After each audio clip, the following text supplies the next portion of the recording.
I'll probably want to do this. Yeah, they have.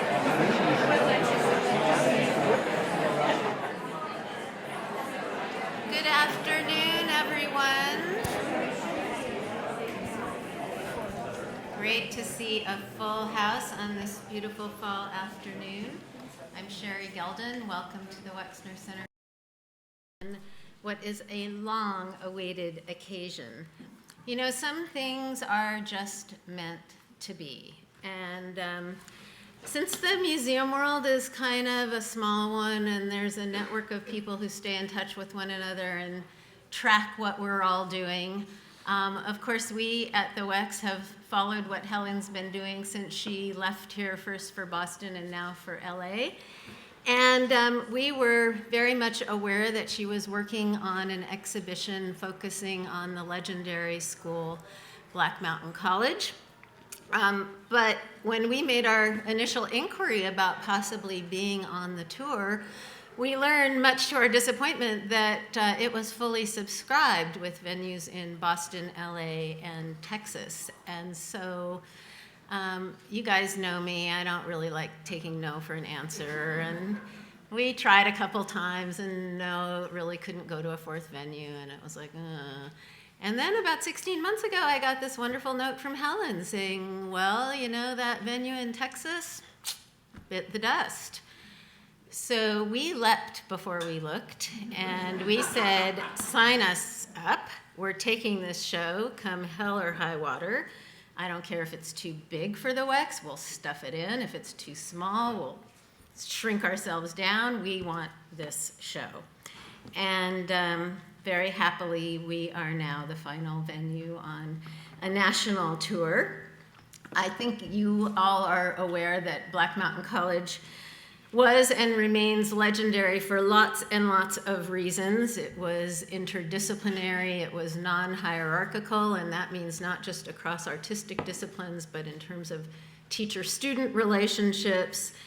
It was a place where sort of the experimenting was just as important as the final product, where interracial relations could go on kind of unnoticed in the rural South in the 30s, 40s, and 50s. Whether you were a man or a woman or gay or straight, Black Mountain was open and pretty much tolerant of just about everything, including things that universities wouldn't tolerate today, I dare say. Sometimes those teacher-student relationships got a little close.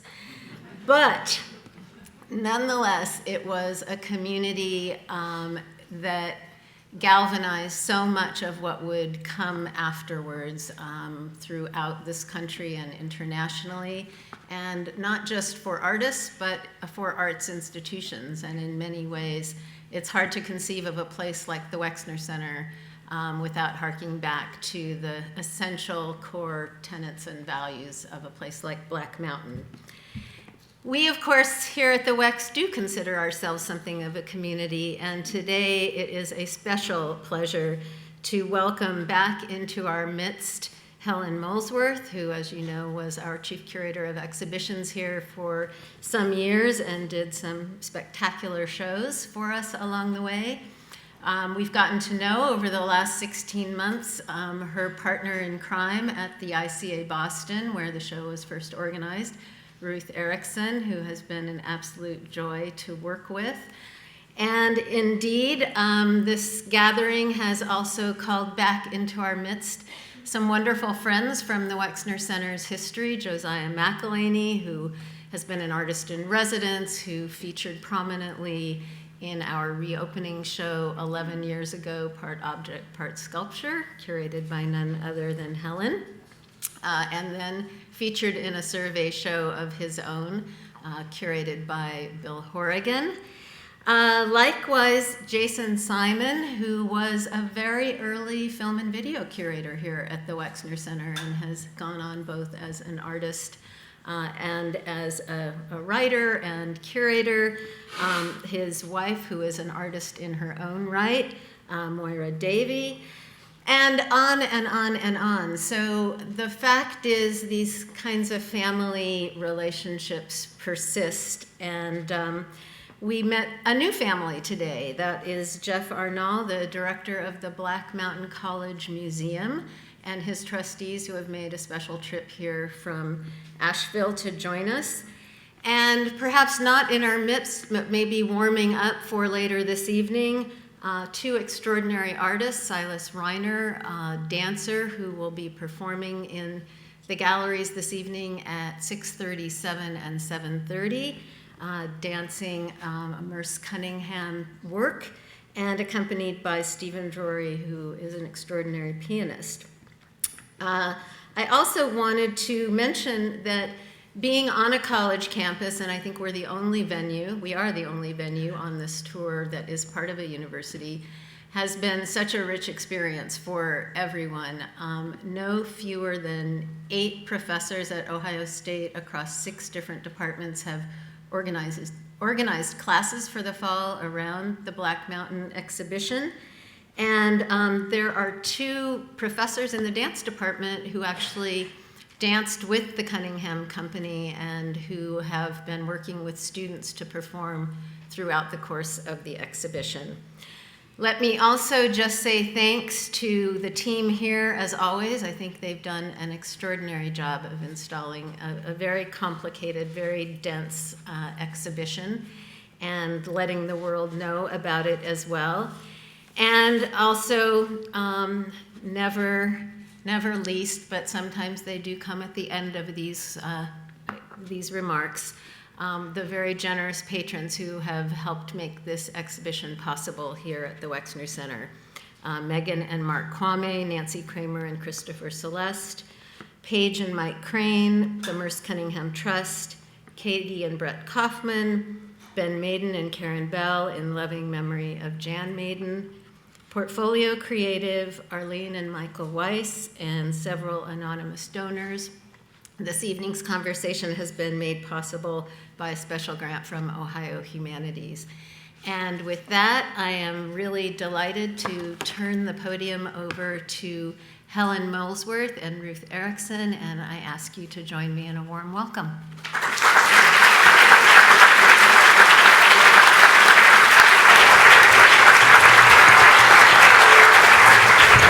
Thank you.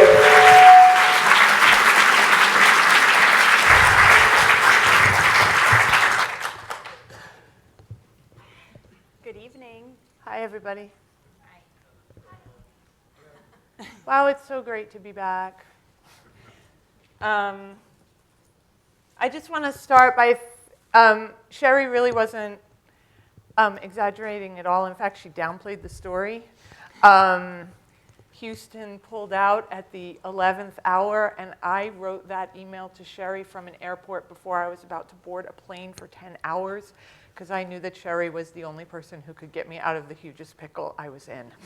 And she did, and I'm so happy that the exhibition is here, where Ruth installed it, and it's great to be back in this building.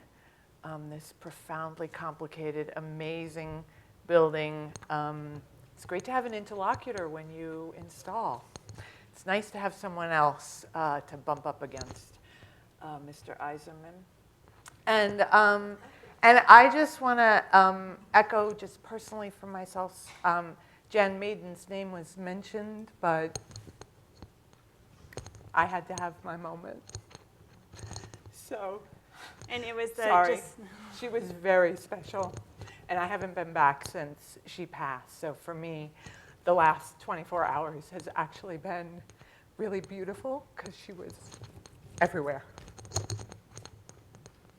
It was such a pleasure to be here this week and work with the amazingly devoted staff. Yeah. And I also just want to say that there are 2 people in the audience without their work over the past 4 years with us, providing us a huge amount of the research and material and images. This project just would not have been possible. So Alice Sebrel of the Black Mountain College Museum and Art Center, and Heather South, the archivist from the North Carolina State Archives, thank you, thank you, thank you. It is because of you that this project was able to be it. Is Heather out there yet? Where's Heather? Where are you? All right, well, she's driving She's from driving. Asheville with her mother. So she'll be here soon, and you'll know when she's in the house.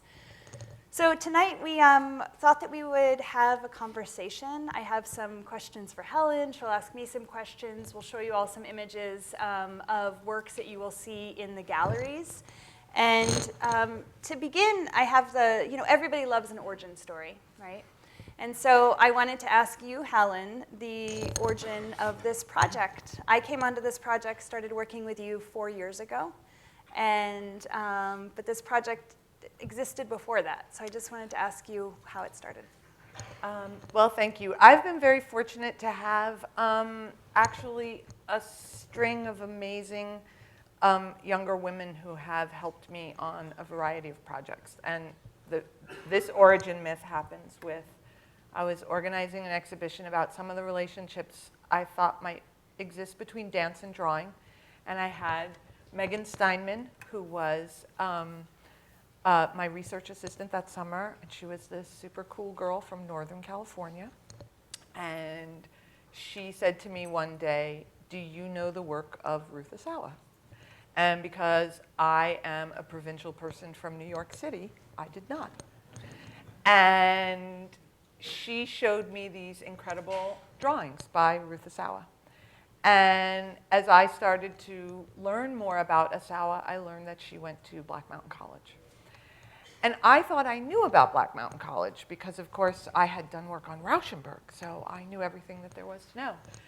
And at that moment, I realized if I didn't know that Ruth Erickson had gone to Black Mountain College, the chances are there was a story there that we didn't know, because we didn't used to tell stories as inclusively as perhaps we should have been, and that we have learned subsequently those stories get way more interesting the more inclusive and the more diverse you're willing to make the story, the way more interesting the story actually gets, right? So Ruth Erickson for me was the wormhole back into Black Mountain College, and that was how it started, and it became clear that the story was really big. And then Ruth came on as the research assistant, and started as a research assistant and ended up as a full curator in her own right, because she's so great at it. And we started trying to figure out what happened there in that holler in North Carolina. Yeah. Which here are some pictures of the beautiful landscape that is in that Blue Ridge Mountains around North Carolina, to depictions, a photograph, and a watercolor by artists who were there. One of the things you first told me is that Black Mountain College was the path that was not taken in higher education today. This is the founder, John Rice, of Black Mountain College, and one of the first course catalogs of the school. And he was tenured faculty. He was a tenured classics professor at Rollins College in Florida and was fired.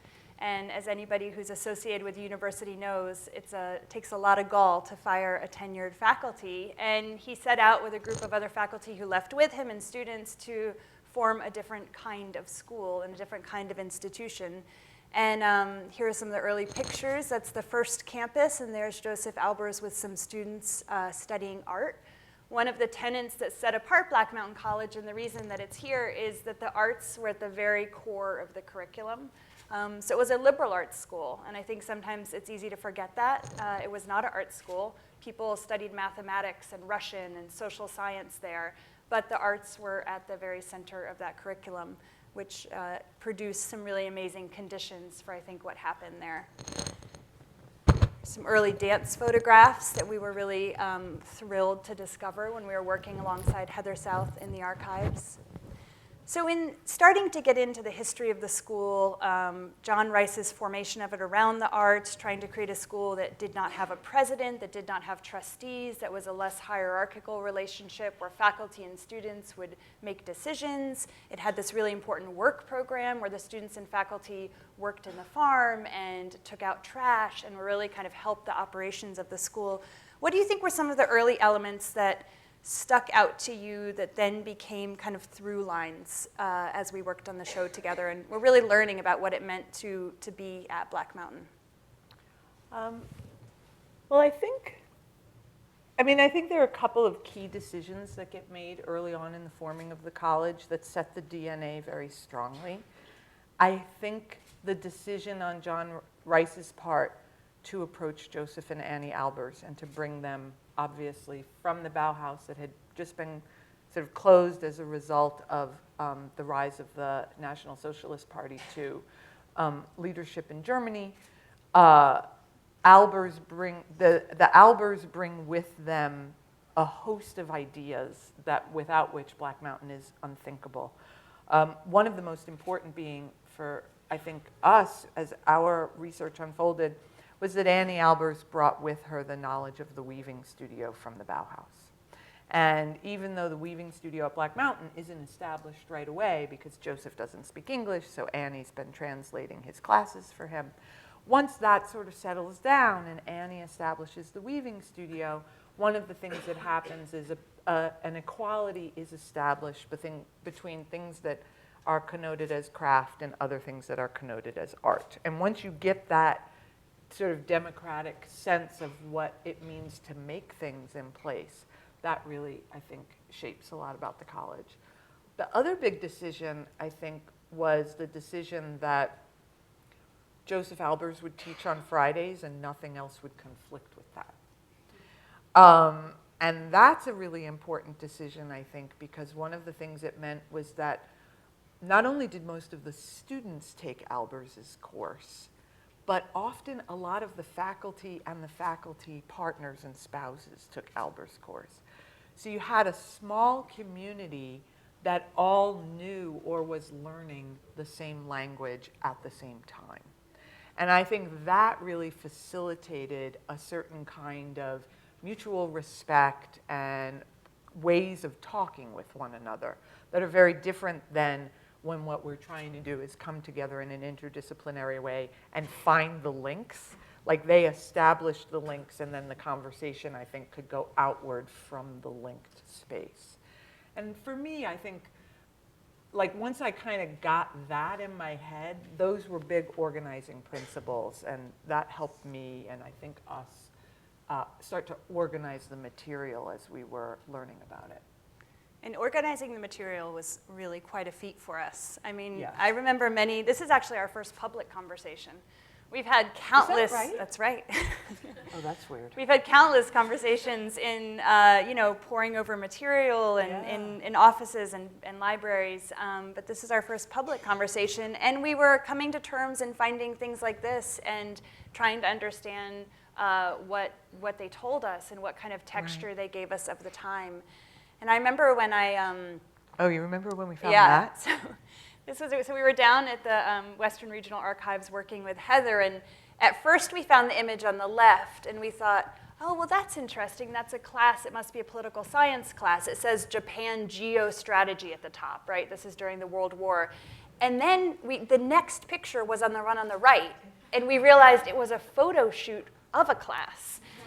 And it sort of like was this moment where it was this like breaking apart of what we thought we were looking at. But it also showed us, I think, they produced a ton of material about Black Mountain College. There were constant pamphlets and, newsletters to try and raise money for a school that really never had any money. And it also, for us, I remember us talking about this, and we said, well, didn't they know they were really exceptional from the beginning? And I think there was a sense of what was happening down there being really incredible and special, and the recognition of that early on. And so, staging these classes to create these pamphlets, some of which the pamphlets you'll see upstairs as well, didn't seem so strange. But that was a great moment when we discovered these two pictures in the archive.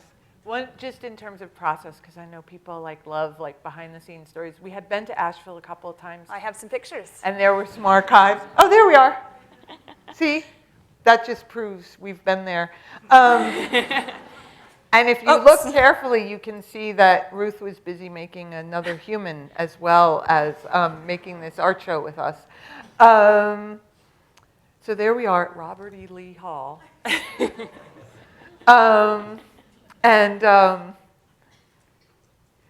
One trip we decided we would go to Asheville and only look at pictures. And that was the picture trip. And that was an amazing 3 days in the archive where we were like, we're just not going to read anything. Because every time you read one document in an archive, that's a rabbit hole. And you're just down and down and down, and you think like you've got to do a whole show about X, and you lose, you know what I mean? It's very, very hard to stay in the zone in an archive. So when we did the pictures, one of the things that we knew that Albers was taking a lot of pictures, and we knew that a lot of folks were taking pictures at Black Mountain. But I don't think we really understood what I have come to see as a kind of pre-Warhol-esque relationship to taking pictures and documenting everything. This tacit understanding of publicity, right? That those pictures were going to live in some other realm.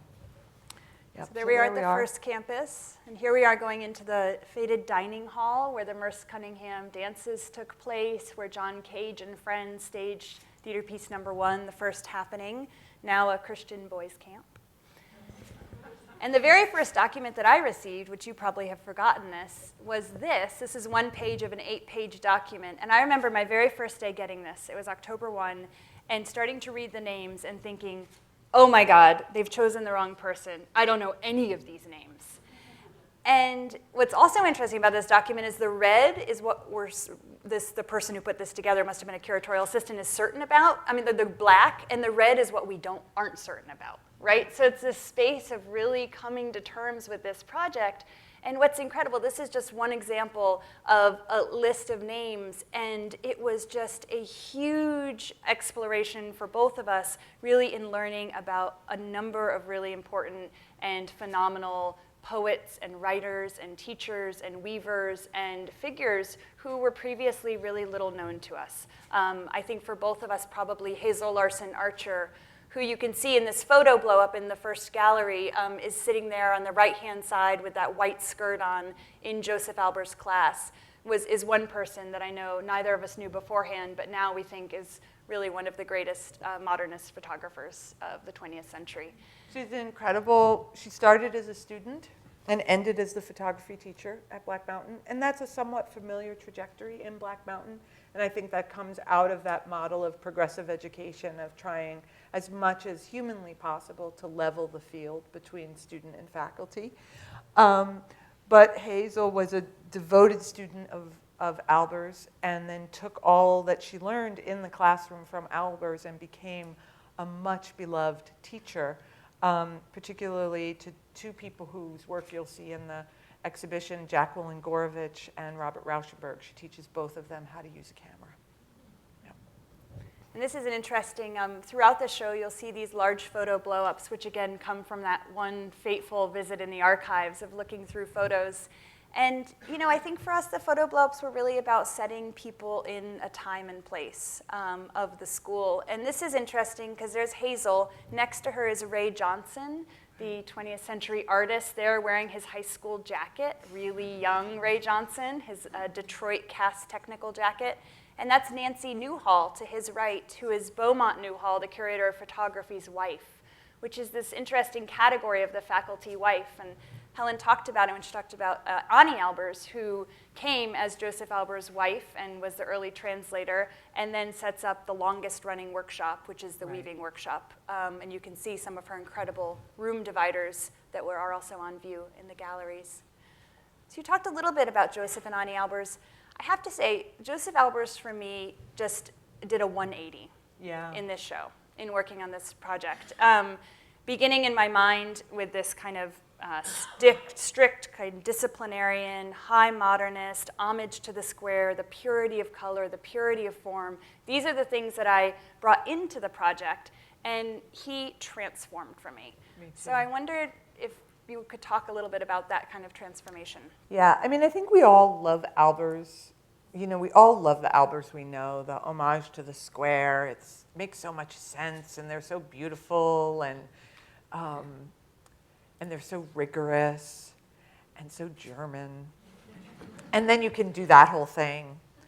But it turns out Joseph Albers does something at Black Mountain that I think is really different than what he's able to do at the Bauhaus. And in doing it, really establishes the template for American art schools for decades, I mean, even really up until today. When the college faculty alight on the idea of the summer sessions, that basically they'll focus on the arts during the summer and they'll ask a lot of different artists to come and live and work in Asheville and Black Mountain, live and work at the college, and they would get increased student body during that time as well. So Albers could have at that moment invited only people who made work like Joseph Albers, right? He could have done all Bauhaus expats. He could have done all geometric modernism. He could have done all rigor all the time. But instead, he was extremely Catholic in his approach. And so he invited people like Jacob Lawrence, who are teaching and who are working in a social realist tradition. He invites Willem de Kooning, right, who is at the very nascent stages of abstract expressionism as a movement and an idiom in our country.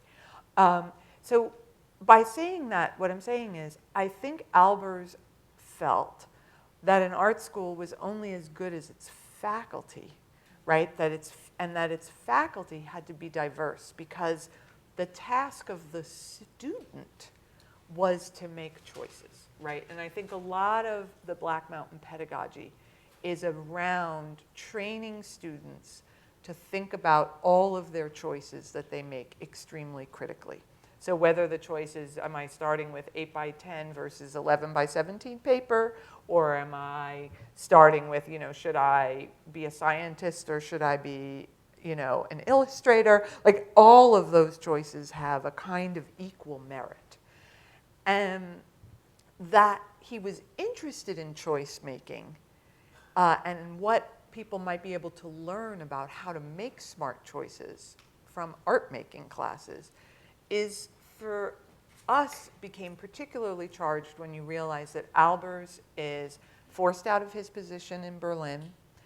Annie Albers is Jewish. They are in exile. And so many of the faculty at Black Mountain are in exile from a fascist regime. And they are experiencing in America this value of democracy, right? And that the most important value that attends to democracy is that we, the people, are asked to choose who we will elect to govern us, right? That this choice that we make is so essential. And I think a lot of the faculty at Black Mountain felt that you could teach people to make smarter choices through the exercise of teaching them how to make art. And so that diversity, that heterogeneity of practitioners that Albers invited, for us became very important, not only in terms of thinking about what is an art school and how does someone become an artist, but also was like quickly bumped up to this different ethical level of like, what does it mean to be a democracy? Like, what does it mean that the task of teaching is actually to prepare students to become citizens. And that's how a democracy actually functions. And so some of the, just going ahead a little bit here, this set of demonstration panels that you'll see in the gallery are Joseph Albers' student, Warren Pete Jenner-John, who is teaching the color course after Joseph Albers and Annie Albers leave in 1949 from Black Mountain College. And if you look closely at each of these panels, which were another one that when we found these, we were giddy. We were like, this is like Baldessari. This is this really exciting moment. On the left, you have a series of instructions, and on the right is a kind of demonstration panel. And each of them, if you read them and look at them, each of them is not leading to the kind of fixity or the purity or the stability of color, but in fact how color is radically changed by what's next to it, by the kind of conditions that surround it. Right. And that was this moment, I think, for me, certainly, where Albers, the modernist, about a fixed form, became Albers, the postmodernist, that was about a form that was contingent and how color is contingent. And this is also a great example of that, what you gestured to, of a student becoming a teacher, because Jenner-John is this student that then teaches and actually created these panels to mail around the country in order that other people might be able to teach Albers' color theory, which is ultimately leading to instructing a student body to understand about the relationships and the kind of contingency of those relationships to an environment or to a set of conditions around it. Mm-hmm. And these were our, simple rubber cement and color aid paper, but each in their own right have this really incredible philosophical agenda and ethics to them. And then stuff like that happens. So then you get Ray Johnson, and he's clearly studied with both Joseph and Annie Albers. And stuff like that happens. And if you don't put Annie Albers into the story, then when you see this early, I remember at the Ray Johnson estate, they're like, oh, there's this other thing, it's really early, it's probably not going to be interesting, and they pulled that out. I was like, oh, I assure you, that is very interesting. Right, because that shows that, people are actually synthesizing radically different lesson plans, right? That the student is the crossroads of these different disciplines. And that Ani is always present. Her presence was everywhere at Black Mountain College. I mean, she comes as a master weaver and then works with local craftsmen to build 9 looms, one of which is on display in the gallery. And just is this incredible figure who I really imagine her having this kind of presence that was everywhere. And I think a piece like this really embodies that. Yeah. So you want to tell your good aha anecdote? I'm going to tell my my good aha anecdote. So the first research trip to Asheville, I arrive late. I get to the hotel in the dark. I wake up. I don't know where I am. I walk outside. It's fall. And honest to God, all the trees are on fire. Every single tree is a blaze of color. And I think, right. The leaf studies were color studies. They're brown now, but they didn't used to be brown. And that's that moment of travel and research where, you can do all of it. I just say that to every student in the room, do not trust your computer. Get on a plane and go to where the place is that you're studying, because there is local knowledge and you won't be able to have that kind of moment unless you go. But so the leaf studies at Black Mountain are extraordinary. One, because I think Albers is extraordinarily good at teaching people to make art from literally what is at hand. This is a college formed in the wake of the Great Depression that exists through the very, very lean and scarce years of World War II. And so these people are not rich. These people are making do with what they have. But what they had also happened to be these extraordinary trees in fall that produced pretty whacked out colors. That sense of making do is carried right through here with Ani Albers and Alexander Reed, a student that she worked a lot with, who was also a weaver in making these really beautiful necklaces. On the left, bobby pins, on the right, washers. You can see necklaces of corks and bobby pins, and just these materials that they had at hand, which were recognized early on for their beauty and exhibited at MoMA in a contemporary jewelry show soon after. But certainly speak to that kind of culture of making do. As do these, which this was, I'd say, probably one of my favorite moments. Your favorite moment? I think so. In the archive? Yeah. Really? We were at the Albers Foundation, and we'd been looking through a lot of photographs at this point, almost all of them black and white. Right. And we find these boxes of slides, 35 millimeter slides, were of a generation that was still familiar to us. Mm-hmm. And we pull out these slides and we hold them up to the light, and I'm like, what is this? And then we put them down on a light table, and these are hundreds of photographs that Joseph Albers took himself in color Kodachrome film, not inexpensive. And on the right are his students' Matière studies. So one of the, Albers imports the Bauhaus preliminary course, which is around color and material and form. And the Matière study, and this again kind of gets at Albers the postmodernist, was that he would task students to go out and to gather materials. So here you have eggshells, bark, cornmeal, paper on a tray, and assemble those materials in such a way that they masquerade and begin to take on the look of another material.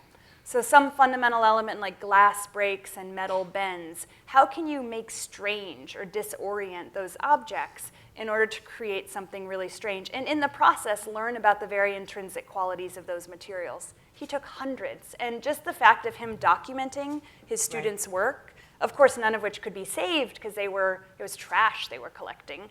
But he went to the end to document them. And then we found the party photos. And there's Joseph Albers with sea sponge attached to his eyebrows and beard, and some kind of cut metal glasses, perhaps made out of spoons. Right, I think they're spoons. And it was college. There were lots of parties. A lot of them were costume parties. And this moment of this really core exercise that was part of his curriculum, migrating and infusing all of the other parts of life at Black Mountain College, including the costumes for the parties, was a really special moment for me and for thinking about how an exercise, the ramifications of it really can never be fully tracked. They always kind of exceed any attempt to do so. And also this incredible space where, if one of the tasks of the avant-garde is to broker an arrangement between art and life, right? If that's sort of one of the directives, the true north of 20th century avant-garde culture, then this is one of those great moments where, that blurring line of the core, the exercise on how to use a material that becomes the way you make your costume. And the way you make your costume is because you're going to entertain yourself, right? Because you're a bunch of artists in a very remote, rural, beautiful place, and you're going to self-entertain, right? You're not looking for anyone else to entertain you. You have established yourself as a community, and you're taking on all the rights and responsibilities of that community. You're going to grow food and build buildings and design structures and throw parties and play music for one another and, take pictures of each other and write memoirs, and, you're literally going to make your own world. And there is Bucky Fuller making the new world. I see you guys made a geodesic dome, which is so awesome. A geodesic dome next to this crazy building. It's the best. So one of the things that Fuller is there for 2 summer sessions. He's a huge, enormous electric presence on campus. And he's trying to erect this idea he has about a geodesic dome, which is an architectural structure in which all points of weight are the same throughout. The weight is dispersed evenly throughout the entire web of the building, and he was hoping that it would be used because it could be done with very extremely lightweight, non-expensive materials. And there was a whole movement in this country, and it was very much enacted at Black Mountain, of a huge concern of during the war, a sense that we were going to win the war, and what kind of world were we going to make in the wake of that winning, right? So there's a lot of conversations about how are we going to house the GIs when they come home, what kind of housing structures are we going to live in. So Bucky shows up, and it's super fantastical. And there's Elaine de Kooning in the extreme right-hand corner of the lower photograph. She was a big participant in the summer of 1948.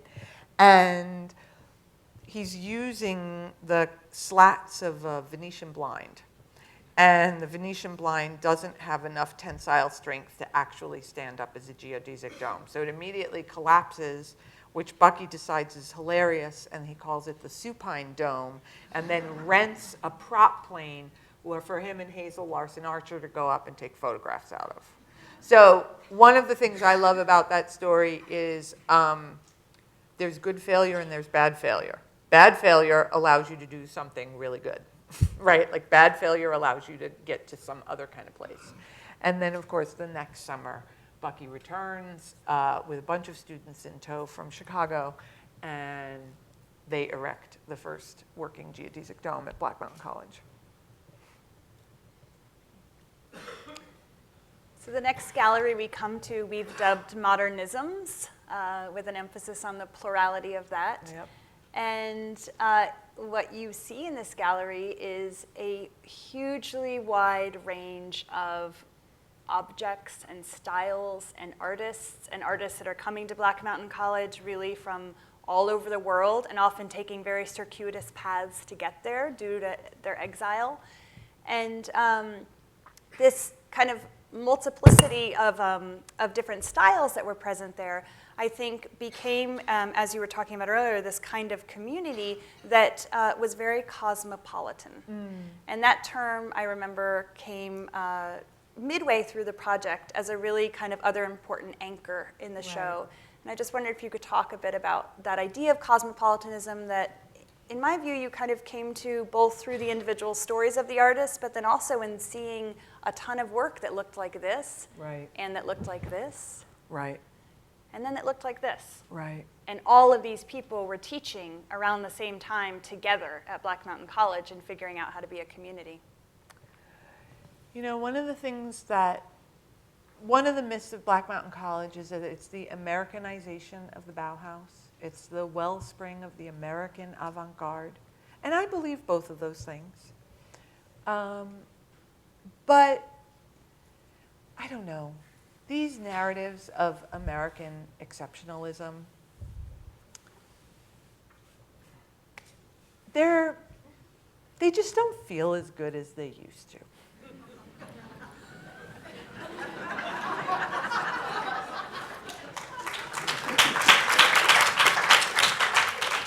It's in your hands, guys. We all know how this goes. This is on y'all.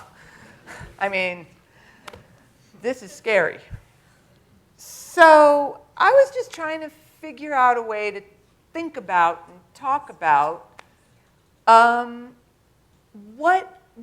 okay, let's say that Black Mountain is so unusual and so exceptional because it is American. Now what do we say? And it seemed to me that one of the things that was so unusual and so exceptional about Black Mountain was that its idea of Americanness was shot through with some of our most profound values that are some of our most difficult values. And that is that in our difference creates our strength, right? That our capacity as a nation to take in the immigrant, the exile, the expat, the migrant, right? That is actually what was important, right? And this moment in World War II, where there are so many people moving around the globe in search of safe haven, became hard to deny. So that archival work started to have a lived actuality. You know, it's one thing you go to the archive, and then you go home and you turn on NPR. And like, it's, I think, the task of all of us to make the connection between those two spaces. And so the idea that Shohei Hamada, you know, who ends up being a national living treasure in Japan, teaches pottery at Black Mountain, and the idea that, you know, John Cage is reading Indian philosophy, and the idea that M.C. Richards is translating Artaud from French into English, and the idea that there's a bunch of, you know, German Jewish intellectuals, you know, teaching a bunch of American kids the Germanic musical tradition, you know, beginning with Bach, right? All of a sudden, things didn't seem so American. Things started to seem pretty cosmopolitan, right? That this flow of information was, in fact, as electric and productive as it was precisely because it was so heterogeneous, right? And precisely because so much of the information and data that was coming in and then being taken away was, in fact, a swirl of information and data from many places.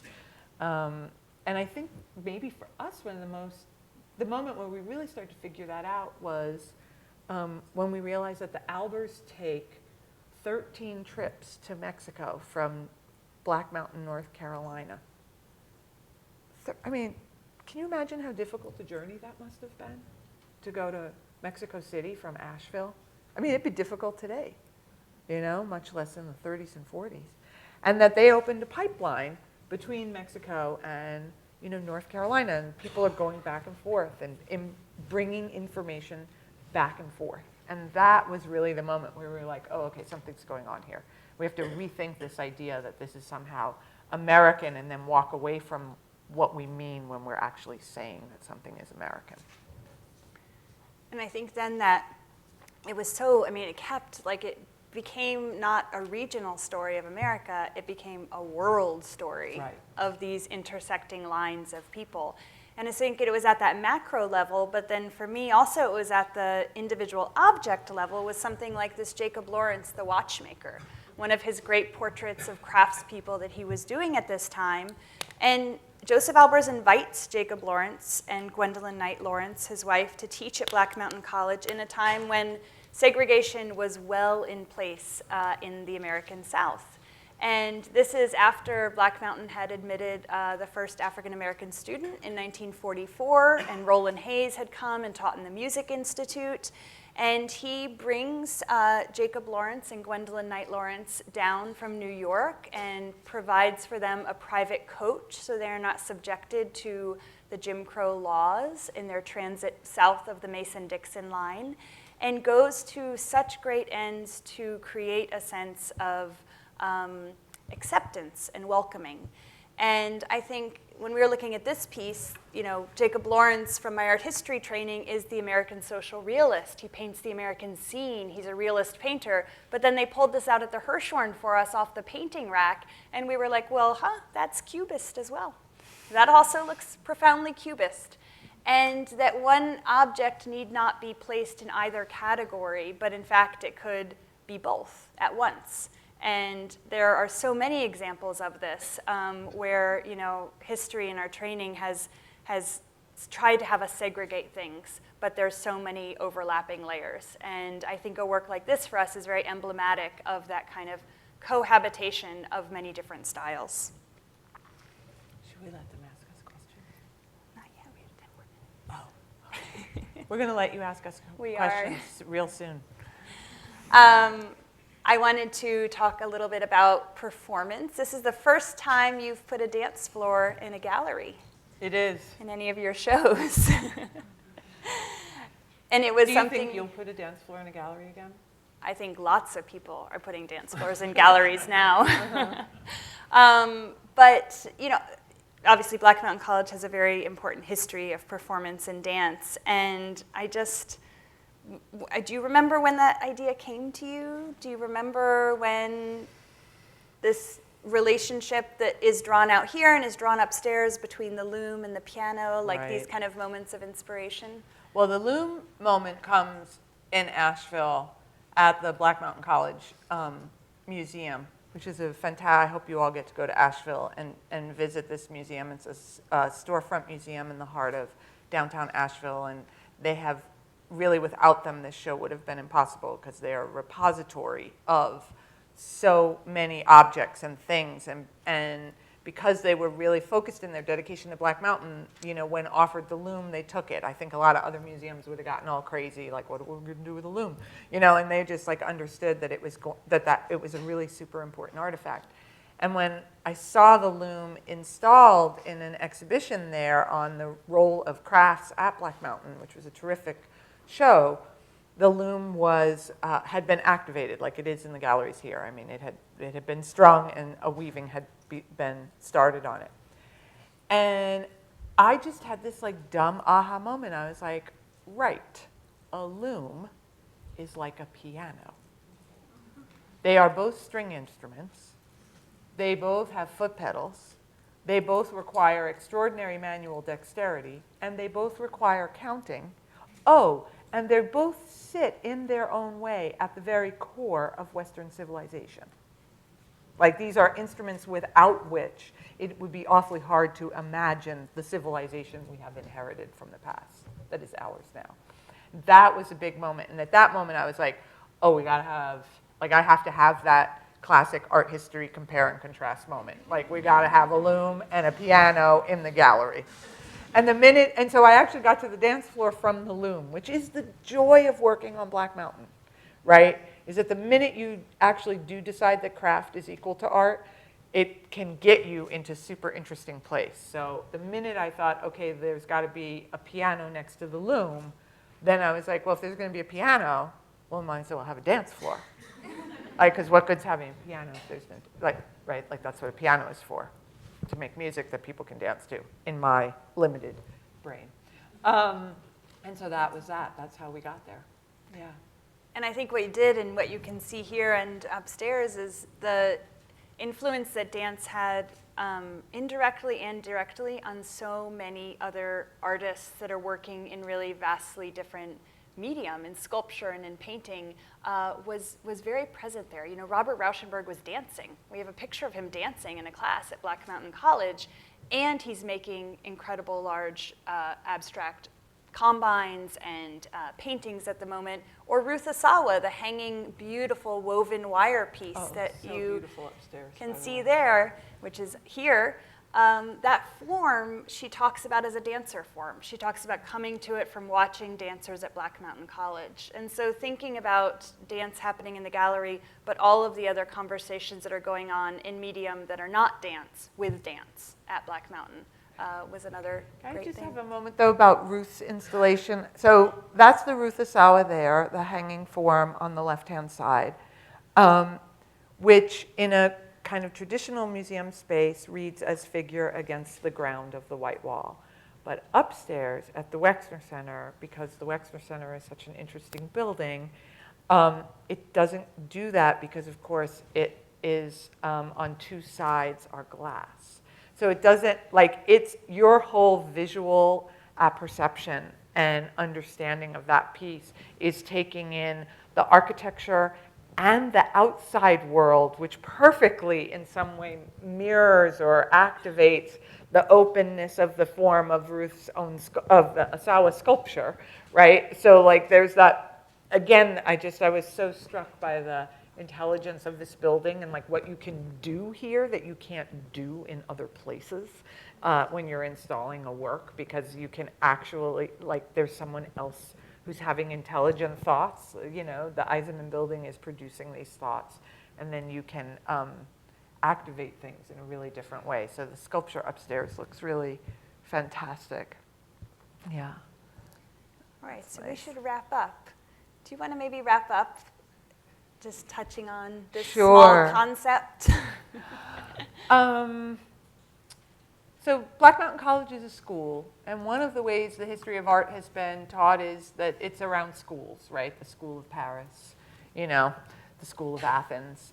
And in a way, for me, it was a little ironic because, you know, of course, my generation wasn't, we were taught to poo-poo that kind of idea, right? Because that's all same, no difference. And we were taught that difference is the more important category in the same different dyad. Yet, nonetheless, these were a bunch of people in a relatively small place for a relatively small amount of time. So was there a through line? And for us, the through line really started to become the haptic, which is a very funny term. It doesn't really translate into an easier term. And what it means, it's usually set against the visual. And the haptic is when we look at something and we understand its tactile qualities as being inextricable from its visual qualities. So in some ways, like the perfect thing is, you know, feathers or velvet or fur or, right, anything that you kind of have an immediate, you understand that what that's going to feel like and what that looks like cannot be pulled apart. And it's a way that certain art historians have had of talking about the quality of objects that doesn't privilege the visual entirely, right? But that instead activates other bodily senses. One of the prime among them being touch, right? Which is an extremely, as we know, important sense. And it's a sense that in art we don't talk about a lot, right? This sense of touch. And so the haptic is a way of gesturing toward that concept in one nice little German word. Is it a German? It feels like a German word because it has all those concepts in one word. So anyway, lots of things at Black Mountain are haptic. And that's partially because there's this incredible play with collage as one of the ultimate 20th century things, right? Is like there's a lot of stuff in the world and you got to figure out how to organize it. Collage.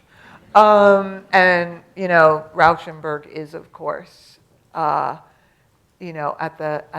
he's, if you're thinking about collage, it's good to look at Rauschenberg. Let's put it that way. But then we started to see it all as haptic, from a drawing by Twombly to, a weaving by Laura Lindenfield. There's just this by pottery, John Cage preparing a piano, Robert Rauschenberg crocheting a costume for a dance, right? Everything started to take on this kind of extrasensorial, tactile, visual quality. And I do think it's important to return to Ani Albers, just the fact that weaving was so present, that that Robert Rauschenberg was making weavings. We went to go visit his wife, his former wife, Susan Weil, in her studio in Brooklyn, and she said, I know I've got that weaving that, Bob made at Black Mountain somewhere around here, and we're like, please find it. She never found it. She never found it. She describes it as this wee little thing, but that he was making that while also, making, oops, well, I did something here, making this. And that to us became really profoundly important, and I think became in some ways the bedrock for why there's such a presence of touch and tactility and physicality and embodiment in the work that's being produced at Black Mountain. We are at 6 o'clock, so should we open it up to questions?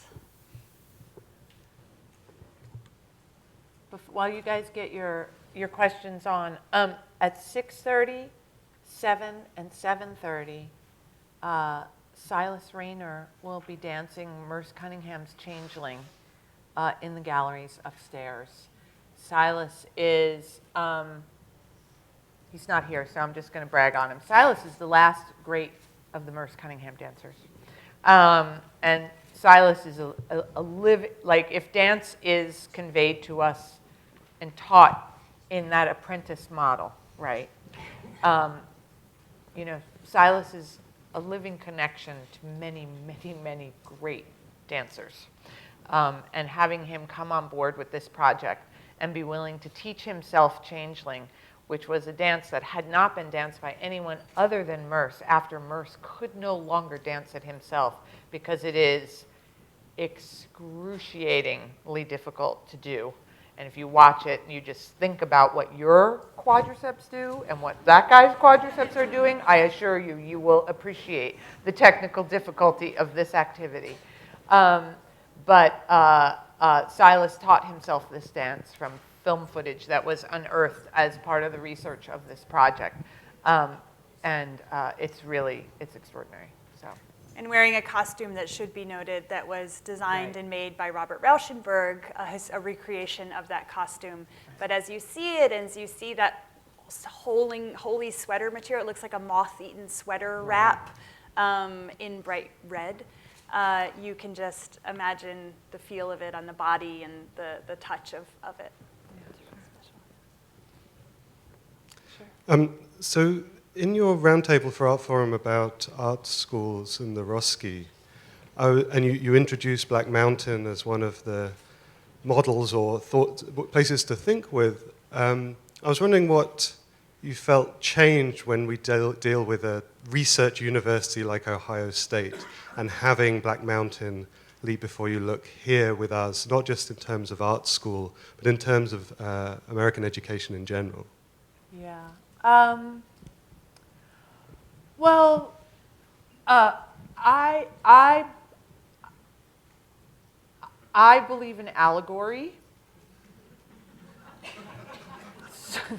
So this is an allegory, right? And it's also a Hail Mary pass.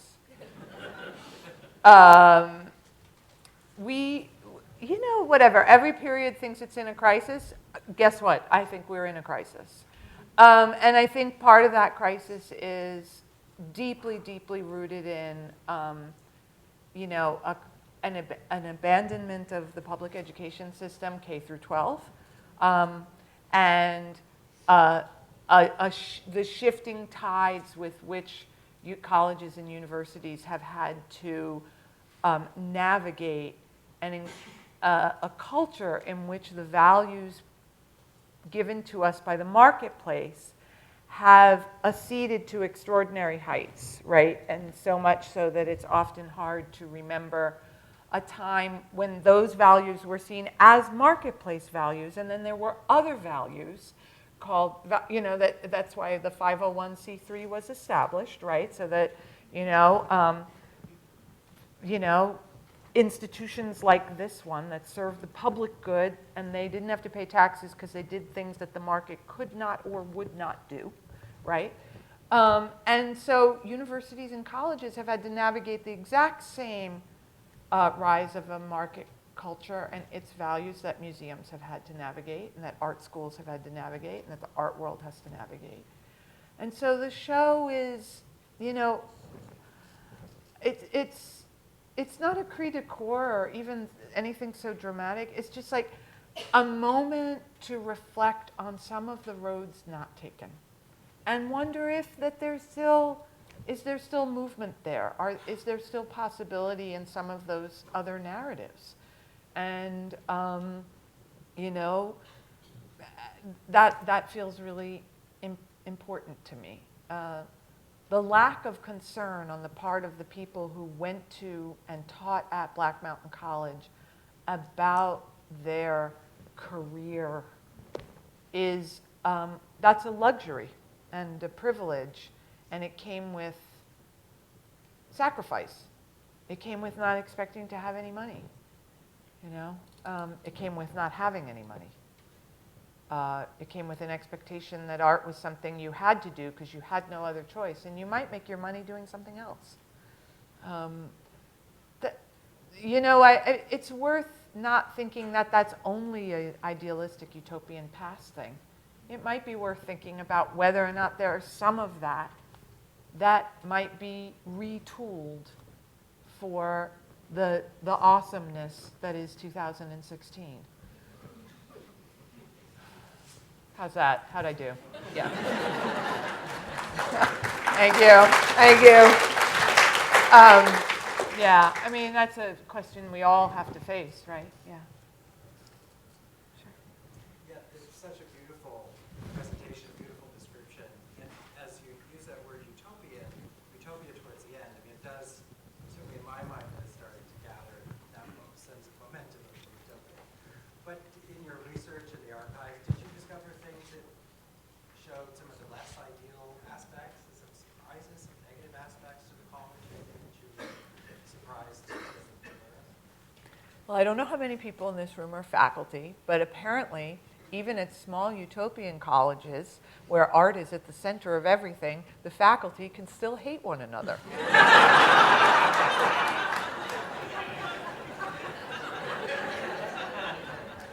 There's always that. Go team. No, I mean, I think the college is the source of much myth, and one can have an extremely rose-colored glasses view of the college, and I do, because I tend to play down faculty strife just as a matter of like it's the easier way to move through most days. But I think democracy is hard, and I think equality is hard, and I think the college held democracy and equality as values, and I think those values are hard, and they tend to generate discord. And so the college was, you can narrate the whole college through the discord. Yeah. Sort of piggybacking, oh sorry. Go for it. Sort of piggybacking off that question, you put together this show at this wonderful moment where you can still have conversations with people like Susan Weil that were there. And so were there instances where these first-person narratives kind of blew apart maybe notions that you developed just from the study of the objects created there, made it maybe a little less rosy or even more wonderful? What do you think? I mean, Jacqueline Gorovich and Karen Carnes, I remember, which I wasn't part of those interviews, but I remember them being very palpable and, moving. Yeah. But I also think that, I think Helen, I learning from Helen, really have an amazing way of also keeping really open in the process. I mean, we're still learning from the show. Yeah. Like installing it the third time, you know, we still are learning and still uncovering. And I really think that we didn't enter into too many of those conversations with a real strong sense of what we knew, but rather kind of being open with a lot of what we weren't sure about. We did hear over and over again, though, things that we thought were like, we really, really wanted more information about theater piece number one, which is the first happening. And man, the people who were there were like, yeah, I don't know. And like, fuck with, you know, like you can't, like, it was interesting that this thing that could become like a world historical event could occur. And it was as if no one left the room that night thinking, well, we just made history. You know what I mean? Like, nobody thought that. Everybody thought probably like, I got to go read that poem, or I have to go. Do you know what I mean? It was just another night for them.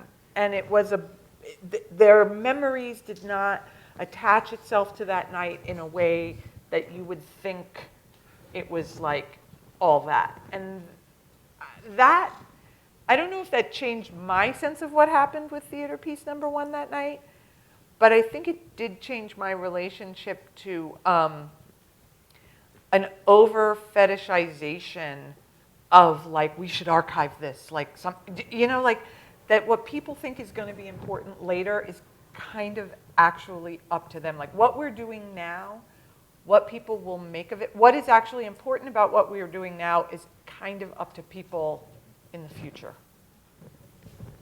Yeah. And there were also, I think it's indicative, that kind of thing where you had poets and dancers and maybe some music and maybe some film being projected and maybe some dogs barking and coffee and cigarettes. Like, that happened a lot of nights at Black Mountain College. And we uncovered in the process, you know, this light, sound, and movement workshop, which there needs to be a lot more scholarship done about it. It was a really, it was the Jenner Johns and Catherine Litz and these other figures that were, you know, 3 years before theater piece number one, Right. doing really experimental, interdisciplinary kind of performance event-based projects. And I think that at that time, I mean, part of, I think, why theater piece number one has garnered the kind of historical attention it has is because Cage became who he became. Right. Because Cage went on and taught at the New School of Social Research in New York and had this incredible group of students who studied under him. And some of those other figures went other places. They went to Maine, they went to Arizona, they went to Northern California, they formed alternative communities, they had kids, they had families, they got other jobs, they died. And those different trajectories mean that Right. what that event was, you know, has different attention now. Yeah. Could you talk a little bit about the like the other disciplines? Like, was it mathematics was one of the things taught there, or do you remember for this? I mean, ostensibly, it was a liberal arts college. So yes, all the other stuff got taught there too. So, is there anything that like came of those students? Like, is there any sort of not that you know, like I don't know, maybe it wasn't documented and they did, but you just don't know, or we just don't know. But I mean, in fact, some of those students did better at getting into graduate programs than the artists. You know, very few people graduated from Black Mountain, but I know, and I'm sure that Alice knows this, some of the mathematicians that studied with this German math teacher, Max Dane, went on to become really important in the field of mathematics. I know architects came out of there and went on to the Harvard Graduate School of Architecture and became really important architects. So there are these people. I wouldn't say it was really our focus because we were putting together this exhibition. Yeah. And there's increasing research that I know people are doing about those other fields, and I think it's really warranted and interesting. And Max Dane, the thing that I always talked about with Max Dane is he had a geometry for artists class that was pretty popular.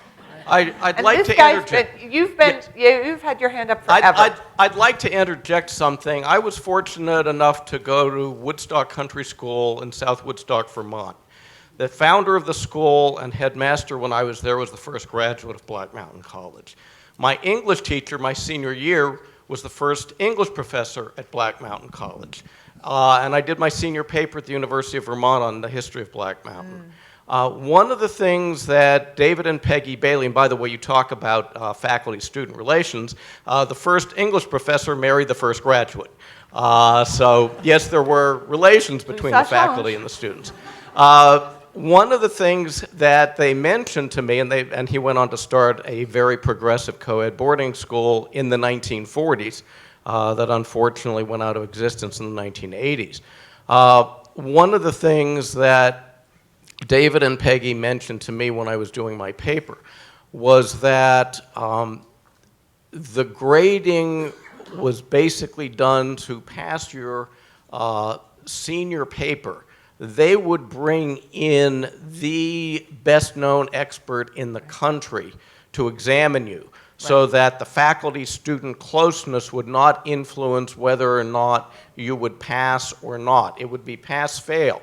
But you had to satisfy the nationally known expert that they brought in, and there were many students who did not satisfy that expert and were told, okay, you get another year to pass your orals and your written exams with this nationally recognized expert. But that was the case, and that was also partly the case because Black Mountain was not accredited. So Black Mountain didn't produce the kind of documents that could then enable a student to, transfer with any kind of ease. Right. And so this outside examiner was used not only to make sure that the sort of intimacy of the college didn't interfere with this problem of like, does she know enough, right? But also to act as a kind of legitimating agent when the student then had to move out of an extremely experimental situation into a more conventional educational scenario. I might also add that David Bailey had done his first 3 years at Harvard. Peggy Bailey was a graduate of Columbia. Her father was Sterling Professor at Yale. And David and Peggy both said that they thought the rigor of the academic requirements at Black Mountain far exceeded what Harvard, Yale, and Columbia required at the time. I'm afraid we need to cut this short so that everyone will have time to get to the galleries and to the performances this evening. But thank you again so much, Helen and Ruth.